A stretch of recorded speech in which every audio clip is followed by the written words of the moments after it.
Step आ जाए ना। हाय हाय हाय हाय अरे बाल्टी के पानी जैसे छलके जवानी, बाल्टी के पानी जैसे छलके जवानी, बाल्टी के पानी जैसे छलके जवानी। कान खोले सुनो आई लव यू सुहानी। अरे कि कान खोल के सुन ला एगो चुमा मांगतानी। एकदम हाँ हाँ एकदम कि हम तहरा जा तू हो हमारा ने। बाबा कान खोले सुना आई लव यू सुहानी। बाबा देखिए सुहानी जी आप इतनी अच्छी कि आपसे किसी को भी प्यार हो जाएगा। इतना ईमानदार आर्टिस्ट, इतना मेहनती आर्टिस्ट काश हमारे नसीब में होता। क्या भैया प्रमोद भी गाए थे ना कैसे कि किस्मत में ना रहलू झूठो के हमसे कहलू प्रेमी धारा में ना बहती ना दिल दिले रहती ना गम ले रहती। लेकिन गाना हुए करेगा कैसे कि हम तो हरा जा ओहो तू हो हमारा ने। या अरे कान खोल सुना आई लव यू फला ने।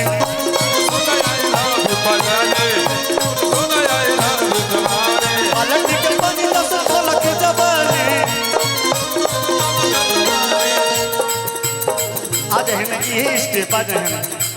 हाय हाय हाय हाय अरे बाल्टी के पानी दस छलक जवानी, बाल्टी के पानी जैसे छलके जवानी, बाल्टी के पानी दस छलक जवानी।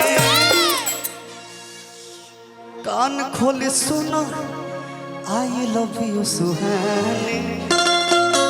अरे कि कान खोल के सुन ला एगो चुमा मांगतानी। एकदम हाँ हाँ एकदम कि कोई चाहता हम सब जनता।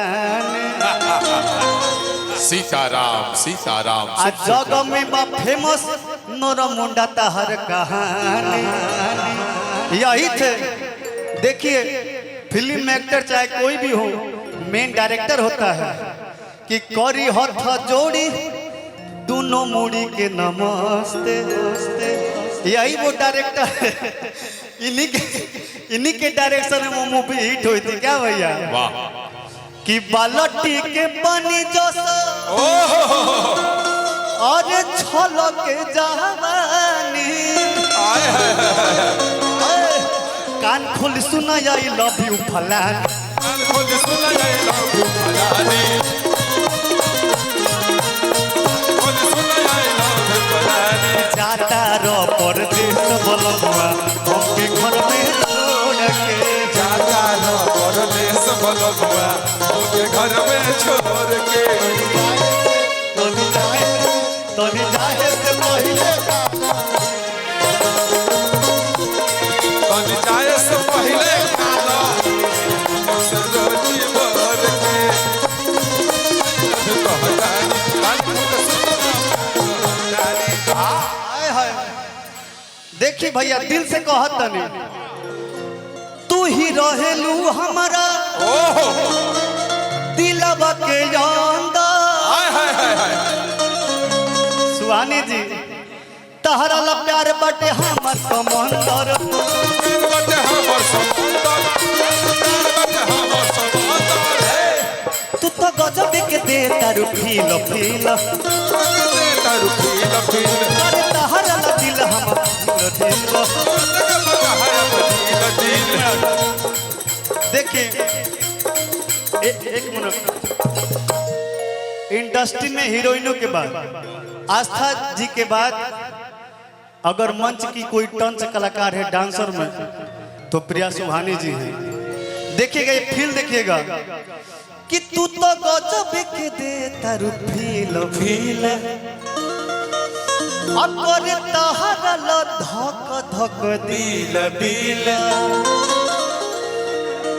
अच्छा नरमुंडा भैया भी बहुत शानदार फील देते हैं। आई नरमुंडा भैया बाबू हम फील ना दिले आज भर ढील द नरमुंडा के मुड़ी छील दो आ थाकल बा मिजाज हमार तने हाउ वाला फील दो। हाँ हाँ मुझे जरूरत है। हाँ हाँ मुझे जरूरत है। क्या मुझे तुम याद आते हो मुझे तुम याद आते हो। कब आधी आधी रात में बाबा जब रही जा बात में बाबा खाए जब खाना जाए हम जब रात के मुझे तुम याद आते हो। लेकिन भैया आई जा हमने कही रह दे कैसे कि हम हई सोना तू हो हमर जानी। आइए सुहानी जी वाह आज तक आपको कोई प्रपोज नहीं किया होगा लेकिन इधर आइए। हई दफा कितना खुश बड़ा लो। देखिए कि हम तो हर सोना तू हो हमर जानी। अरे की एकरा के छोड़ो एकर खत्म कहानी क्योंकि यह तुम्हें कागज का फूल देता है। एक हाली मौका दो मोहदम जवानी। हम ओमे के कलाकार होई यूपी बिहार के कलाकार होई तो कोई दबे लसन भैया। बेटा सच्चाई छुप नहीं सकती बनावट के वसूलों से। हे सुंदरी सच्चाई छुप नहीं सकती बनावट के वसूलों से। अरे पगले खुशबू आ नहीं सकती कभी प्लास्टिक के फूलों से। ए भैया लोग कहेला ना पर का लफर भाई बने प्रपोज कर प्लास्टिक के फूल देके इतना श्रद्धा बा तो दिल निकल के दे दो। दिल ना दिल दिले रहती ना गम दिले रहती।